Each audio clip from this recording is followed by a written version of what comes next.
adalah tugas materi pembelajaran Sejarah Indonesia dari Guru Sejarah Indonesia SMA Negeri 1 Montrado, yaitu Bapak Tirza Topan. Baik, di sini saya mengambil materi tentang sistem dan struktur politik ekonomi Indonesia pada masa demokrasi parlementer.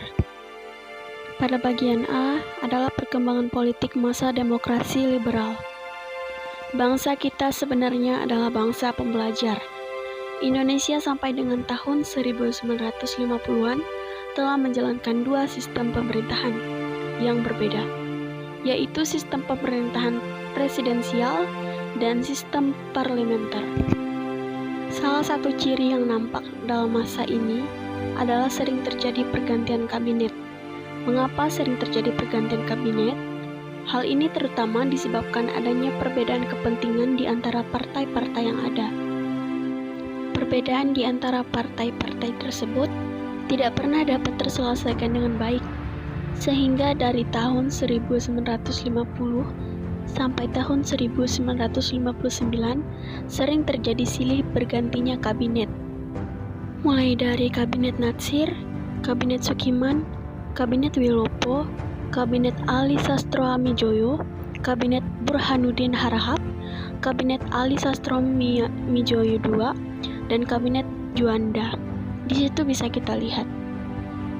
Kemudian kabinet Juanda menyelesaikan tugasnya menyusun program kerja yang terdiri dari 5 pasal yang dikenal dengan Pancakarya. Sehingga kabinetnya pun dikenal dengan Kabinet Karya, di mana kelima program tersebut meliputi: pertama, membentuk Dewan Nasional; kedua, normalisasi keadaan Republik Indonesia; ketiga, melanjutkan pembatalan KMB; keempat, memperjuangkan Irian Barat kembali ke RI; kelima, mempercepat pembangunan. Kemudian yang poin B, mencari sistem ekonomi nasional. 1.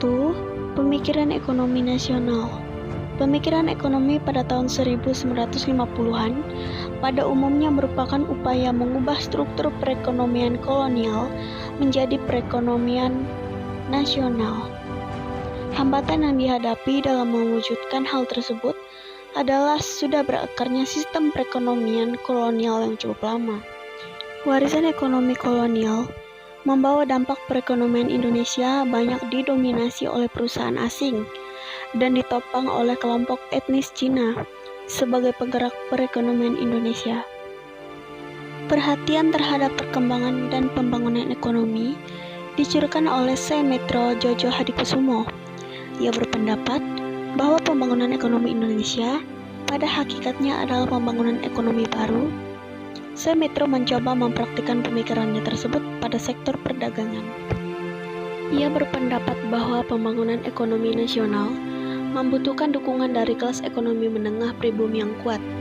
Oleh karena itu, bangsa Indonesia harus sesegera mungkin menemukan kelas pengusaha pribumi, karena pengusaha pribumi pada umumnya bermodal lemah.